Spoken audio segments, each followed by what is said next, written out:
Hello and welcome to Seagulls Social Season 3, Episode 24. I am Maz and I'm joined by the lovely duo that is Ben and Ryan Adson. How are we doing, chaps? Very good. I want everyone that's watching on video to be able to see my hands are here at all times, so I'm not touching my laptop, as I have a very temperamental adapter that I'm currently using. And every time I touch it, it seems to just disconnect and the whole podcast has to stop. So, unlike Mitoma, everything Ryan touches turns to shit. Very good. Pretty much. Good, with this adapter, that is absolutely true. Love it. Well, boys, we've been on a fantastic run recently. And I know we didn't lose. We got a draw. But, you know, maybe I saw a few fans online and, you know, going a bit mental, a bit over the top about a draw against Leicester, which is not even bad. But and certain players as well. Yeah, and certain players as well. But I'm sure we'll get onto it. But yeah, 2-2 draw, which I thought personally, and I'm sure we'll get into it, that we dominated pretty much from start to finish. First half was pretty even, but then second half I thought we were all over them and we should have really won the game. But, Ryan, we'll start with you. How was your trip up to Leicester? And what do you think, just a recap of the game in general?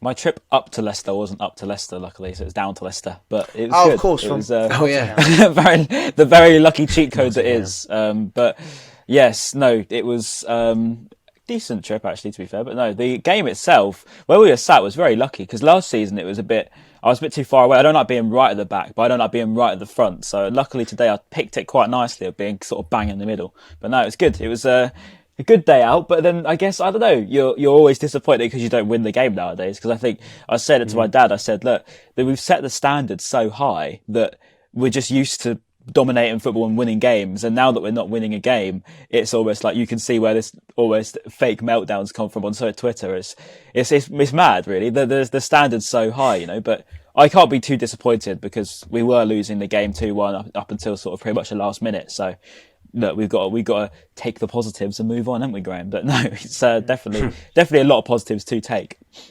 Yeah, and Ben, you also had a trip, of course. Yeah, we actually drove. I think the three people I went with, I think they were doing dry Jan. So I only had I hope so, mate. Probably wouldn't have made it there otherwise. Baited them all out, mate. Glad to hear.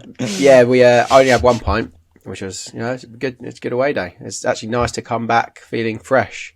But no, it was good fun. As I think for the first time in ages, I was actually like right next to the home end. I'm normally somehow placed within the middle of the away fans, but we were literally like an arm's reach to the away fans. So that was quite fun. It was like being young again, just giving it to them and then giving it to us. And obviously we got the last laugh, which was perfect because they were proper giving it to us, obviously, when they got their second goal. I like what Ryan said. Oh, it drives me insane. It drives me insane. I'm so fucking hell, man. It's horrendous. Imagine if you're losing like 7-1 to Leicester and every single time. I mean, if you were still in the stadium at 7-1, I applaud you. Yeah, you gotta be. It's good. You gotta be. It's a bit like Bayern Munich. They have that goal song, and like whenever they batter someone, it's horrible. It goes. Anyway, yeah. But no, it was a good, and yeah, it was a good game. It's an exciting game, and it was just a shame it went to shit when Lallana got injured. Yeah, 100%. Well, let's talk about the first goal first, of course. Now, what an absolute finish, and of course, what a player Mitoma is. I think every week now we're just talking about how good Mitoma is, and running out of superlatives. Exactly, great word. And yeah, it's just a testament, I think, to the player. He just gets better every week. I think we're lucky to have him. One of the most exciting midfielders or forward players in the league right now. And what I've noticed as well is a lot of rival fans actually talking about Mitoma. They're like, that Mitoma's a baller, which I don't know. Let's start with you, Ryan. Like, did you expect him to have this kind of impact in the Premier League so quickly? I wouldn't have expected it, but I don't think anyone could have done. But as I said, like he's so efficient with everything that he does. It's so productive. Every run's very good. Every time he takes on a player, you're fancying him. So I just think that we haven't seen someone quite like him since the Izquierdo knockout days of your out-and-out wingers, right? We haven't really done that, especially under Potter. He sort of dropped the whole wingers thing. Chris Hughton was very much counter-attacking wingers, wasn't he? Whereas now we've got these I mean, I know Solly didn't have his best game yesterday, but him and Solly in recent weeks have been too hot to handle. But Mitoma is just unbelievable. The way he uses the space that he gets is immense to watch. And equally as is Estupinan. That was a bit of a mouthful, but yeah, Estupinan and Mitoma working together is like unbelievable. It's just too good. Yeah. Bruno and knockout. And Ben, again, same question. Did you expect him to have the kind of impact so quickly? No, absolutely not. We saw glimpses, didn't we, when Potter started introducing him to the team, like very slowly and bit by bit. But no, I didn't expect him to be the player he is so quickly. I mean, obviously Trossard joining Arsenal. Even Arsenal fans were saying we bought the wrong Brighton player. Arsenal fans wanted Mitoma. Obviously, Mitoma's has been a short lifespan in the Premier League so far. It could go to shit, but I don't think it will. He seems like a proper player.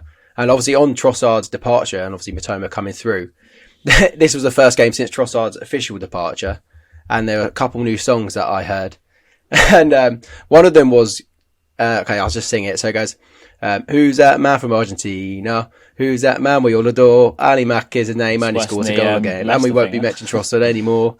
Yeah, and I was like, okay, that's a good song. Ryan, out of 10, what would you rate that song? Yeah, it's decent. I think I don't like slating Trossard too much, but it's all right. I found the one where it's that "Wake Me Up Before You Go." Who needs Potter when you got Roberto? That's what I was going to get to quite a lot, and that one was quite funny because it's a bit of a universal hate there. Mitoma. I thought it was Mitoma. I thought they said, "Who wake me up before you go?" Who needs Potter when you got Roberto? Who needs Trossard when you've got Mitoma? Fucking hell! No, I thought they were saying Mitoma. Translation sure? as it went round. Yeah, I'm very sure because it started like just above me, like a few words above me. Yeah. Some lad started it, and then I was like, okay, I'm getting that now. And then it sort of went round. It must have been lost by the time it got around to you. Right? Yeah, people were singing Mitoma behind me, and I was like, it doesn't even really? rhyme. How are you going to take a George Michael Wham song and then go Trossard Mitoma? It makes sense. Yeah. Okay. Thank God you said that because I was like, Chelsea fans would even come up with a better song than that, the Mitoma one. I was like, how are you trying to rhyme Trossard with Mitoma? But thank God, because I was doubting our fans for a second. So thank you for clearing that up. Yeah. But yeah, okay. So fine. All right. That was going to be my point. But yes, Mitoma's brilliant. That's to answer your question. Thank you very much. We're off on a tangent, but I did enjoy that tangent. I did enjoy the tangent. So before I go on to the equaliser, which I thought was quite very scrappy. But before I get on to that, what I was going to say to you boys was the starting lineup. Now, obviously, Welbeck was preferred over Ferguson, and also in centre back, Van Hecke over Webster. Now, questions, and we'll start with you, Ben, on this one. Do you think De Zerbi made the right call on both of those? So let's start with Welbeck and Ferguson, and then we'll go into Van Hecke and Webster. What were your thoughts? It's easy to be wise afterwards and say, well, Evan Ferguson should have started. But to be fair, when I saw the lineup, I did say, well, Evan Ferguson should be starting ahead of Welbeck. But Welbeck still does add brilliant qualities to the team, and you can't deny that. Obviously, Evan Ferguson's scoring has helped everyone's arguments of wanting Evan Ferguson to score. But there's a reason why Roberto De Zerbi probably did start Welbeck over him, probably for experience and that sort of thing. And then in terms of Van Hecke starting over Webster, I wasn't surprised because obviously Webster's, I guess, maybe not match sharp currently, and De Zerbi probably doesn't think that. Van Hecke had a really, really good game against Middlesbrough, and obviously De Zerbi thought, right, it's your time to jump in the Premier League. Had a funny 10 seconds with the Harvey Barnes goal. Yeah. It was a poor clearance which led to his goal. Maybe a couple shaky moments, but I think everyone attacking Van Hecke saying he's nothing of the player that he was against Middlesbrough, or Middlesbrough was his level. I think that's very, very harsh. Young centre back. Was it your first ever Premier League start? You can't expect him to be the polished item. But yeah, Ryan, what were your thoughts on both the Van Hecke starting and Welbeck starting as well? Yeah, mate. I hope for JP's own self that he hasn't looked through Twitter too much, because I would feel bad for him if he read some of the stuff last night, because it was so reactionary, it was so silly.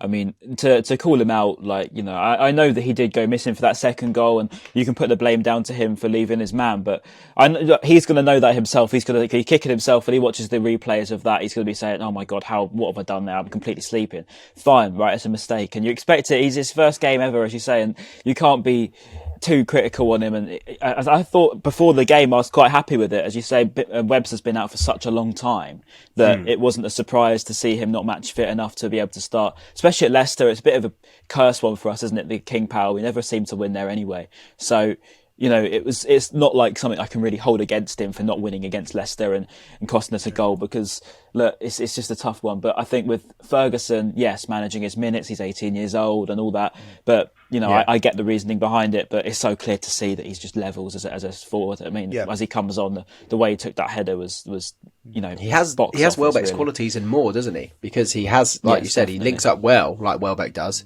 and he's a target man like Welbeck can be, but he's got that extra bit of pace and he just seems to know. And he knows where the goal is. There we go. It's critical. Well, just to give my opinion on it all, I think he made the right calls. Essentially, maybe the Ferguson one I'm a bit torn about, but you can see his reasoning behind each decision. Like De Zerbi's reasoning, it's like, okay, cool, Definitely. like you said, Van Hecke, match fit. He's been sharp, had good performance against Middlesbrough, like you said, Ben, and he gets a start. And then likewise with Welbeck coming back from fitness, he's an experienced head. And also, if he'd won that penalty, we would be saying he won a penalty for us, and he's and as you say, hindsight's a wonderful thing, isn't it? I mean, everyone's smart looking back, isn't it? It's easy to say now, but before the game, no one was really complaining, really. So you can't really hold it against us, to be honest. No, if you're going to blame a Dutch defender in that game, I'd have to say the only person you could point a finger at for a poor performance was surprisingly Veltman, of all people, the guy that brings in a 7 out of 10 game every single match.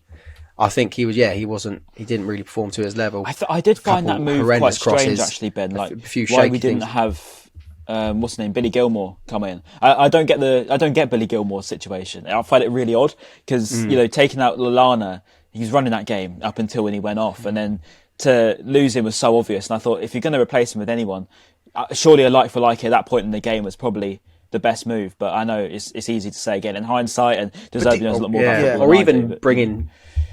Or even bringing Lamptey on, because obviously later in the game we brought Lamptey on and then moved Veltman to centre back. I thought maybe he could have made that decision a bit earlier, because Veltman was struggling down the right, and as soon as Lamptey came on, he was making giving Luke Thomas a tough time. I suppose De Zerbi probably wanted Pascal Gross. Well, I know he started him at right wing back. Started getting overrun, didn't he, Gross, at times? Yeah, and then maybe that's why he thought, right, let's get him back, sort of, forward into his more natural position. But then the final thing on the whole sort of Ferguson, Welbeck, Van Hecke, etc. Who would you start next game? And Ryan, we'll start with you. Who out of those two positions in centre back and in striker, who would you start for the next game? I mean, it's the cup game, isn't it? So I don't know how much we'll go for it, but I'd imagine, based on the team we put out for Borough, I'm assuming we'll go quite strong. So I would say that Ferguson starts, definitely. I think he's earned his stripes now to start every match. Welbeck he did have some good moments, and I can't take that away from him. But I think if you come on and score a goal straight away and look fired up to score another one, then you're asking for a start next match. But I'd still start Van Hecke. I think I'd give him another go. I think that it's harsh to drop him straight away. It's going to do no good for his confidence to have a game and then be dropped. So, in my opinion anyway, I'd probably just leave Van Hecke in there. But depends on how fit Webster is at the end of the day. So we'll see. Yeah, nice. Ben? Yeah, he won't have much to do against Liverpool, that's for sure, Van Hecke. So I think just chuck him back in. It's a shame, obviously, we're missing two very, very key players to the team that absolutely spanked Liverpool 3-0. Obviously, I'm assuming Lallana's going to miss the Liverpool game with whatever injury he's picked up. Obviously, Levi Colwill won't be I doubt he'll be playing again. So it looks like Van Hecke will have to come in. Maybe Pascal Gross will be going to that fill in Lallana's position, and Veltman might start, or even Lamptey. I think it's the cup. Give Lamptey. Yeah, Tarek was good when he came on. Tarek was really good when he came on. I think he was probably our best winger in that game when he came on. I think Sollywood got a little bit lost in that, particularly that second half. I think he just lost his confidence after those two sort of shocking misses that he had. I think he just completely confidence went out the window. He was getting stick for slipping over as well, wasn't he? Which I found quite harsh. It's like harsh. He slipped over. He can't do much about that with the turf like that. It was a horrible one. Yeah. And talking of Colwill as well, it's been reported he'll be out for 4 to 6 weeks, which is not good, because he was playing really well, obviously up until his injury. Ben, we'll start with you. what kind of impact do you think him? Obviously, I know we probably saw evidence of it against Leicester, but yeah, what do you think will be the implications of missing him for quite a long period? I'll have faith and say that Van Hecke will turn around from that big mistake that he made. I mean, just remember, like when Levi Colwill came in for us, I think he had a few decent minutes when he came on against Man United, and then he had some shaky times, and then he come really, really good, and now he's a key player for us that we're gutted that we're missing. So I have faith that another centre back that we have in Van Hecke should find his feet in the team. He's next to one of the best centre backs in the league, Lewis Dunk. So hopefully he will make amends of that one error that cost him. Nice. So I think it'll be all right. Ryan, do you agree with that sentiment? Yeah, I think that the thing that you miss with Colwill is obviously that his passing ability is fantastic. So you're missing those sort of line breakers, that he seems to make quite often. And I think that's what cost us a lot. But at the same time, we had Estupinan almost starting to play midfield, and actually something that should have picked up on with the first goal with Mitoma was the way that Estupinan was essentially running in midfield to, surge up. He was fantastic in that, and he did that quite a bit. So for that reason, I'm not too concerned on that perspective of Colwill, because it's something that Estupinan's clearly capable of doing. But yeah, Van Hecke, we'll see. I think that again, it's a confidence thing, right? You can't. These defenders, Lewis Dunk was on loan at Bristol City at this age. Colwill obviously came in and struggled a little bit his first couple of games. Adam Webster, when we first signed him, was very shaky, made a lot of mistakes. So, it's easy to say as a progressive centre back, mistakes are going to happen. That's just part of what football is. But yeah, I'd still play him. Yeah, and I think the only thing we'll miss with Colwill in that 4 to 6 weeks or however long he's out for, I think two things for me personally is obviously him being naturally left-footed. I think is a key thing for us. And second of all, just his athleticism. He's a bit more athletic and mobile than, let's say, the Webster, Dunk, Annie and Van Hecke. So I think that's the only two sort of big attributes we're going to miss with Colwill. But yeah, I agree with you boys. I think I've got full faith in Van Hecke and De Zerbi to be able to sort of see us through that period, and then hopefully we'll have a fully fit squad to kick on. But yeah, and then going to the penalty decision, because we've boxed off the first sort of couple of goals, and then the penalty decision, obviously. I mean, I don't know about you boys. Obviously, in the stadium in the moment, I don't know what angles you guys had of that, and we'll start with Ben on that one. Did you have a good angle of it? Did you see it in real time? I had a good angle. Can't really remember too much. I think the fans, unless you've seen You're sober, Ben. I was, to be fair. But also, for the first 45 minutes, the sun was in our eyes. Although saying that was the second half, so that point is completely invalid. So I'll restart. No, I think I'll just concentrate on the Brighton players and their reactions. I think they went absolutely mental. It wasn't just like one or two players claiming it. Everyone was like, clear penalty. And then when we thought the referee was going to go and check it for VAR, ends up booking Roberto De Zerbi. You're thinking, fucking hell, that's completely gone the wrong way. And then as soon as I got back home, I looked and saw the replay, and I thought, how on earth was that not given a penalty?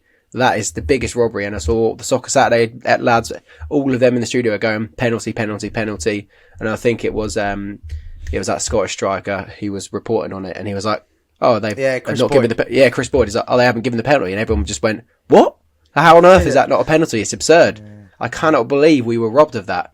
And then that, you could easily say that would have been our second goal. Yeah, we would have got our third goal. 100%. I think if that had been given and we scored that game, we'd go and win 2-3, like 3-1, 4-1 potentially, because we were absolutely dominating that game. But Ryan, what were your thoughts like in the moment, and obviously seeing it on the replays and stuff? I had quite a good view of it, to be fair, and I think that I actually thought it wasn't. I thought that Danny had sort of jumped over him and that was it. And I thought, okay, I think Danny's just trying for something here. But then judged on as Ben says, the reaction, it was like, okay, maybe then. And after that, the ref just sort of lost control of the whole game. Everyone was going wild. I don't think anyone actually understood what was going on.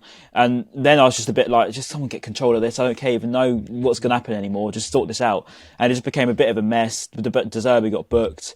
Watching it back on Match of the Day and everything like that, maybe you could say it was, but I still think it was quite soft. But I think it was because he did get kicked.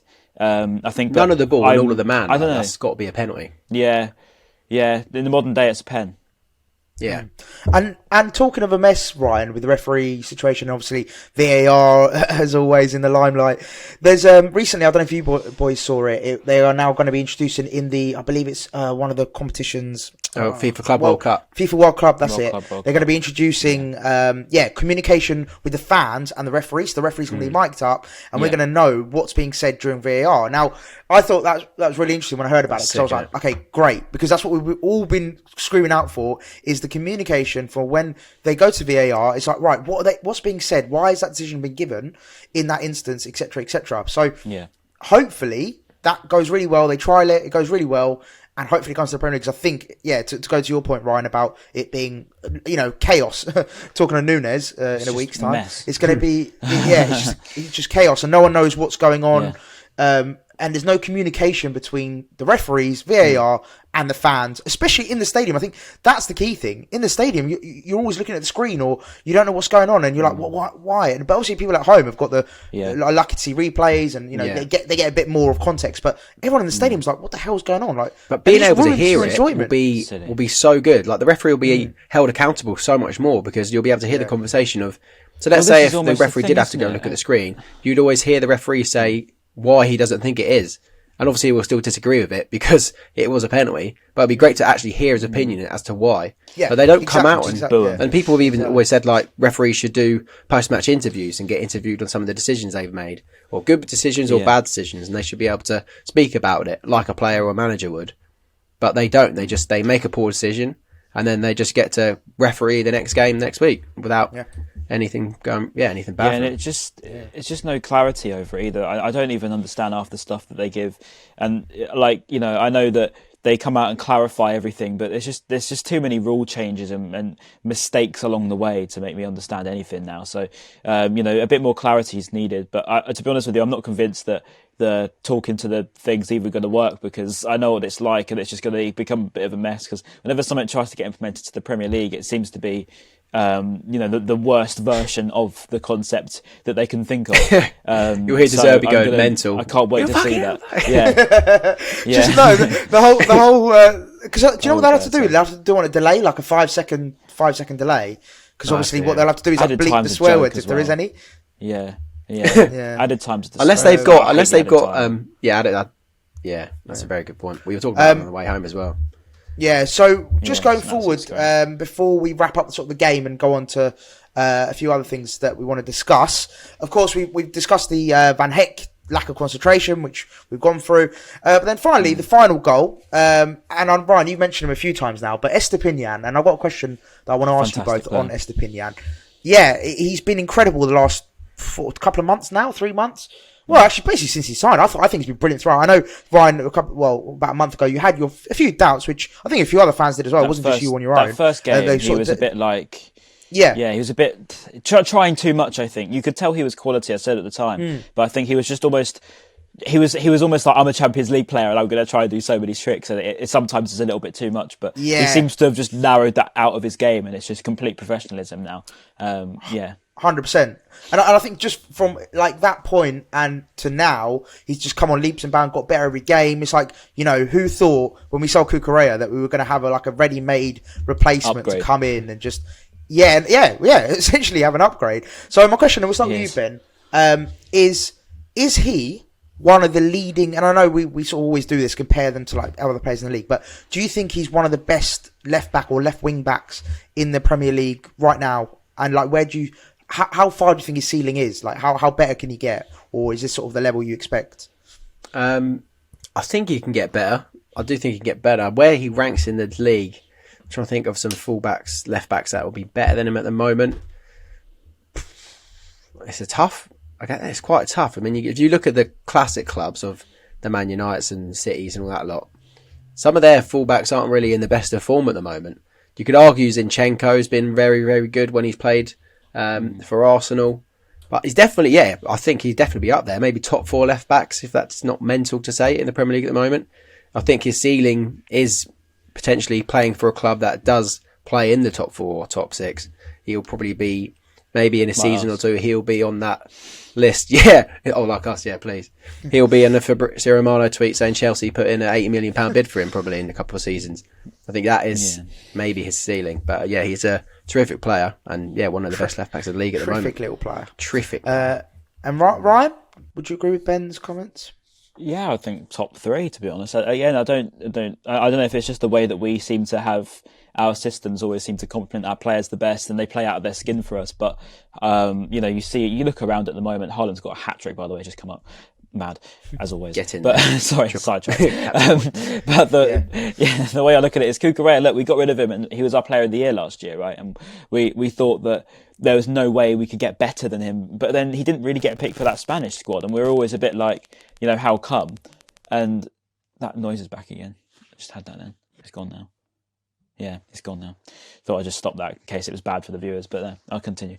But yeah, the way I look at it is we had Marc Cucurella at the time, and we were like, we can't get much better than him. And to get 60 odd million, we were thinking, it could have even been 70 at that time. But now we look at it, and Estupinan, the way he plays isn't just as a left back. He can, as I say, he comes in midfield. He plays passes that are borderline impossible at times. He tries to break the lines, but does it regularly. And the passes through, especially to players like Mitoma and like Evan Ferguson, who like to run in behind, it does work very, very well. And he has a good link up with Moises Caicedo too.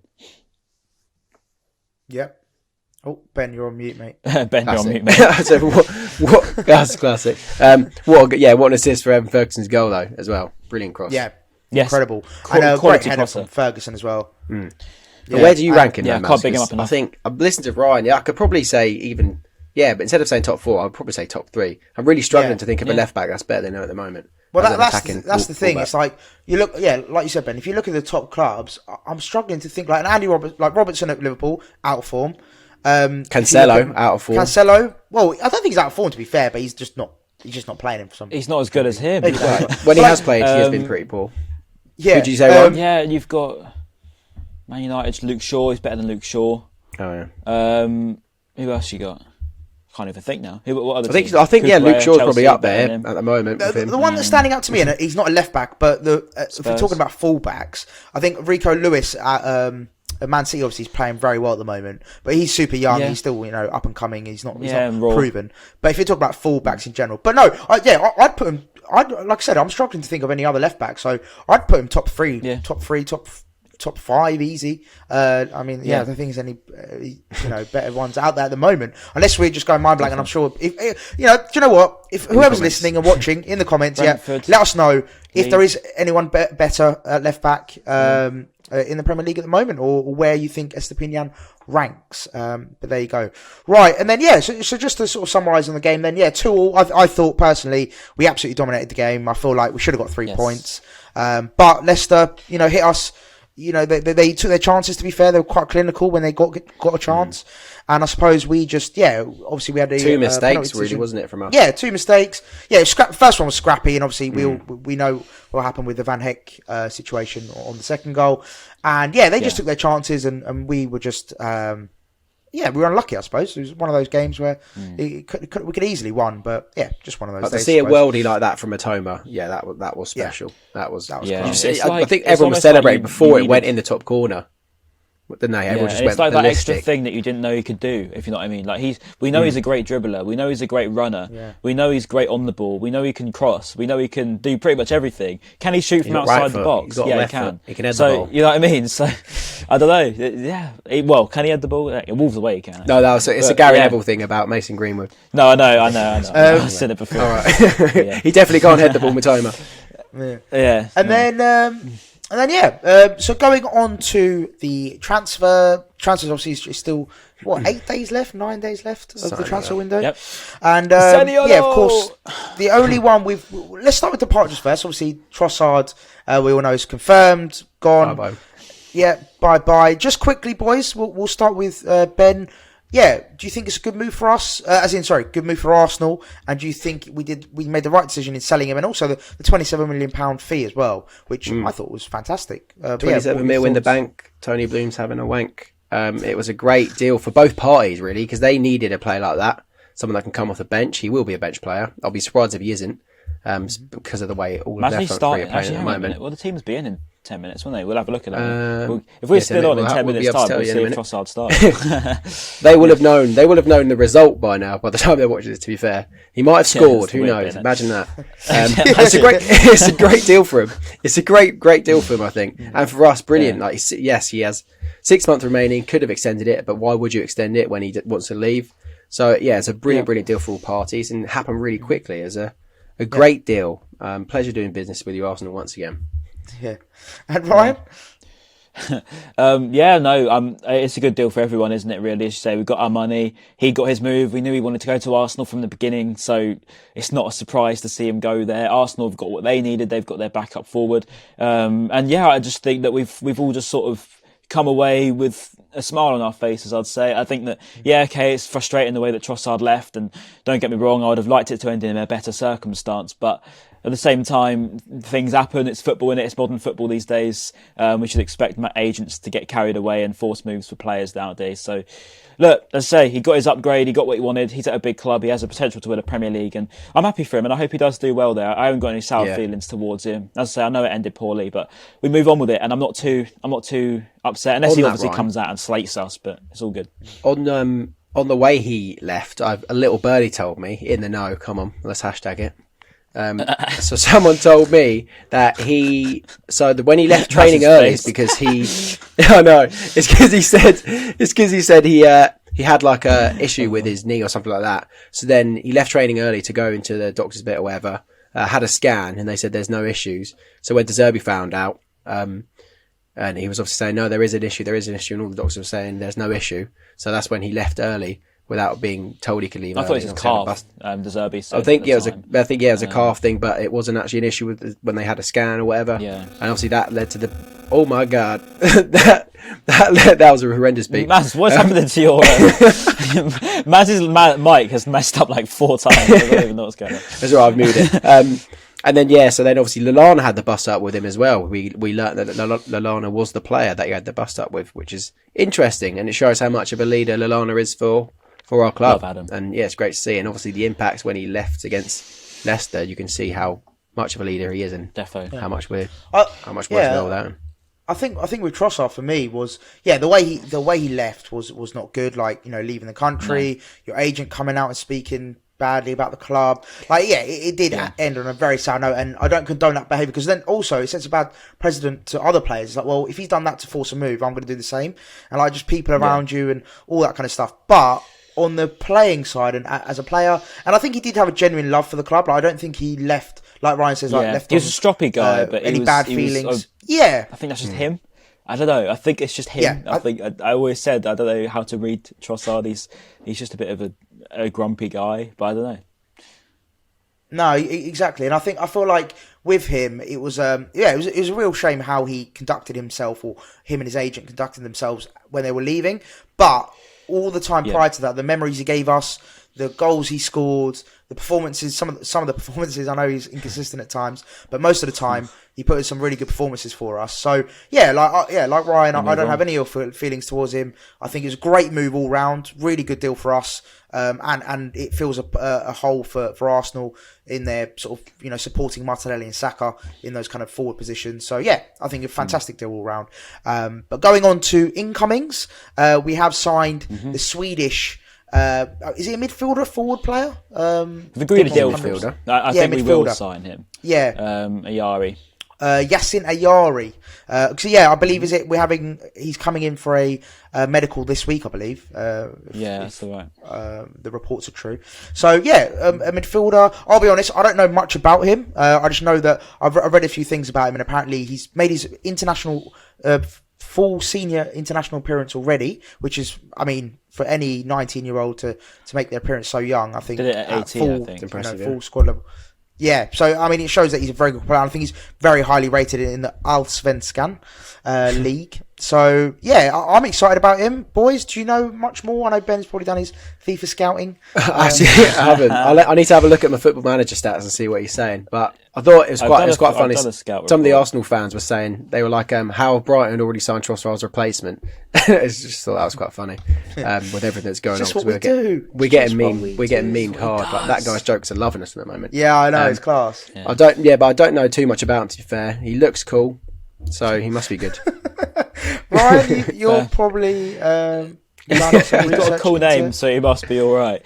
I've done some research. I've looked at his sort of heat maps where he plays centre midfielder, bit of a box to box, I believe, number 8. So I believe he's quite similar to Enoch Mwepu, but a bit of a younger one. But I do believe if he does come in, we'd have to loan him out to get a work permit potentially. But there is a chance he can get it. It's the history of the Brighton. So it's not like set in stone he's going to get loaned. So which is, but De Zerbi, as we know, has been throwing in players at aged 18, not let alone 19. So there's a good chance that he could be playing. But we'll see. He looks like a very good player, and I fully expect him to be, because it's our scout report, and I expect that our scouts have found another gem in the rough this time in Sweden. So he's going to be great at USG for the second half of the season, that's for sure. Get him with before we go with another potential incoming, that's actually reminded me, Ryan. So I made a graphic for Seagulls Social. Of course, if you're not following on Instagram, make sure you're following. What are you doing? What are you doing? Get on Seagulls Social. But I made a graphic which was, and this is not including our youth academy, our youth team. This is purely just like players in and around the first team squad. But yeah, I collated a whole list of under 23 players, and I'll just quickly read them through, and then we can all just revel in the potential that we've got at Brighton Hove Albion at the moment. So, going from youngest to oldest: Evan Ferguson, 18. Nkiso, 18. Bonatone, 18. Kozlowski, 19. Sarmiento, 20. Adingra, Buonanotte. Did I say that? Buonanotte? Okay. Yeah. Kozlowski, 19. Sarmiento, 20. Adingra, 21. Caicedo, 21. Gilmore, 21. Simmer, 21. And Lamptey, 22. And of course, Van Hecke, 22 as well. So yeah, just that list there. A few of them are out on loan. Of course, a lot of them are at the squad, in the squad at the moment. So I just wanted to highlight how exciting it is to be a Brighton fan right now, because just coming through is a lot of players. I suppose the big question is, how do you fit them all in? But that's why we've got a second team in Belgium. That's how we fit them in. We're like the new Chelsea, aren't we? Where they just send everyone out to the Netherlands. We just do it in Belgium now. So it's kind of like that. Well, who did they used to say everyone out? Vitesse Arnhem. Vitesse Arnhem. I think they still do it now, to be fair. Yeah. Mason Mount was at Vitesse, which was just there we go. But then another incoming, Nicolo Zaniolo, who's a Roma player. He's very injury prone. What in the career mode is this? But I know. But we like an injury prone player in a Lallana and a Welbeck, of course. So he would fit the mould at Brighton, which nothing wrong with that. But he's a very exciting player. Like he's played for Italy numerous times. He's very highly rated, and he's an exciting young player. But do we think it's realistic? Do you see that move happening? Ryan, we'll start with you. I don't, if I'm honest. I believe that Spurs and PSG also want him. They want 35 million at least. So, for us to spend 35 million, I'd be extremely shocked. But at the same time, you never know. We do have the money, so it's not like the money's actually a problem for us, which is funny to say nowadays. But at the same time, I doubt we'll try and break our wage structure for him. And also, as you mentioned, he is injury prone. But the way I look at that is, as you say, we've signed Lallana, we've signed Welbeck, and we've got some really good minutes out of them, and they've become important players for us. So I wouldn't be against him at all. And it's definitely a position we need. We saw when Lallana went off as to how much we need him. And Zaniolo is exactly that, and probably a lot more too. As you say, keeping him fit. He's had 2 ACL injuries in the last sort of 3 or 4 years. So we've just got to hope that doesn't hold him back too much. But he does. I think if it wasn't for the injuries, he would be like a 60, 70 million pound player at least. So I think it's definitely a talent worth gambling on. Yeah, I remember signing him all the time on Football Manager, doing a Ben. He's a wonder kid on every Football Manager. And then he got his injuries. Those ACLs just absolutely done him for 6, I think. But yeah, hopefully, just lose talent, player. No, exactly. But I mean, you've got to think about the impact. So 2 ACL injuries, they are very big injuries. They're not just like big a hamstring pull. So you just wonder the impact it has on him. But if he's still got interest from PSG and Spurs, for example, then he's clearly still and the good thing very is, top player. it sounds mad, but he's had 2 ACL injuries. He's had a couple of muscle strains and stuff, but it's not like he's had like a regular ongoing hamstring or something problem, which seemed to almost be worse in the long run for players. Sometimes you can have an ACL injury. I mean, I look at Van Dijk, he come back. I know that Liverpool are well off form at the moment, but he is a good example of players who can come back from him. So I don't think that it's a be-all and end-all for him, and he's still very young. So I think it's definitely, there's so much to gamble on. I would say it's certainly worth the money, because if he does come and doesn't get injured again, we could be quadrupling our price tag for him in a year or two's time. Yeah. He's so versatile as well. Like, he can play anywhere with front three. I think he can play like behind the striker as well. If we ever wanted to play him there, and he's like 6'3", 6'4". He's not like a small technical player. Like, he's a very, very tall player, which is crazy for a bit like the technical ability he does. Yeah, a bit like Havertz. Yeah, it's a good comparison. He scored in the final when they won the Conference League, I believe. Read that right. But yeah, then he was going to join Spurs in the summer on like a loan deal option to buy thing. And then I think he dislocated his shoulder before the move, and then obviously Spurs didn't want him. Like, how unlucky is that? Which my friend put it perfectly. Like, he's an injury-prone player, but that's a very freak injury to happen. If you're having all these ACL things, and all of a sudden you dislocate your shoulder, like, it's a very, very big shame. He's made of glass, literally. Yeah, we love players made of glass. But he Speaking obviously of made of glass. Oh, sorry. Go on. I was just going to. One more point. Maybe 35 million with the money we have, we can probably afford it, but. Like you said, Ryan, the wages would be crazy, because I doubt he would accept 90k. I think he would be looking for a lot more than that. That's my big thing is with like Lallana. He's on a big contract. Like, he makes a lot, and that'd be my worry. That's my worry. If we sign another like injury-prone player who's on a lot of money, it's like, how do we justify paying this guy so much and signing for a big fee as well if he's just going to be on the on the injury table all the time? So it's an interesting one. Although, speaking of wall of glass, not Liam Gallagher. Speaking of made of glass, I saw Buonanotte got injured for Argentina under 21s. He got stretchered off. I saw the actual incident. He sort of went up for a header and sort of collided with the guy with his legs, and then so fell back on his back. So it could be a precaution thing, unless he has done a Neymar there in the World Cup or something.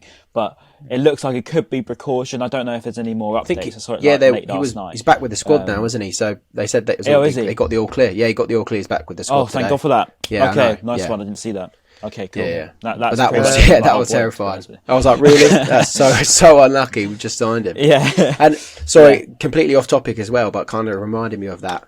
And talking about the Zaniolo reminded me of Jakub Moder. I was watching the game yesterday and thinking, he's going to be back soon, I imagine. Where does he fit in? And if he does fit in, like, we don't know if it's a De Zerbi player that can work well in the system. So it'll be interesting to see how he does when he comes back, or if Roberto De Zerbi I think he was definitely a Potter player, I'm not going to lie. Just the way he was so versatile, sort of played both full-back positions all across the midfield. I don't know if De Zerbi's the sort of guy to just throw anyone at full-back, but we'll see. I just feel like that was a very Potter thing to do. Whether or not I'm right in saying that, I don't know, because I'm not a football genius. But I guess, I don't know. I think that for me, it doesn't seem like a De Zerbi player, but we'll see. I expect he'll probably come and start scoring hat-tricks now, because that seems to be how De Zerbi works like players these days. He'll be like a new signing at this point. Yeah, he will. Yeah, it's been so long. Definitely good for, like Ryan said, his versatility, I think, will come in handy 100%. And then finally, boys, to wrap up the pod, of course, we have got Liverpool in the FA Cup at home. Not another one. Just quickly, we'll go through your predictions, how you see the game going, and Ben, we'll start with you on this one. 3-0. Who's going to score? Solly March 2 goals. And I was trying to make a joke, but I can't even remember who scored the other goal against Welbeck. him. Was it Welbeck? Yeah, of course. So that's it, all done. But obviously, hopefully we play a similar team. But like we said earlier in the pod, maybe 2 changes because of the injuries we've now got. Liverpool, they still don't look great, but they played against Chelsea obviously yesterday.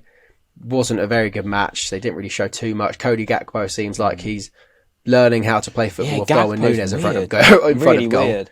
Yeah, putting loads of opportunities wide.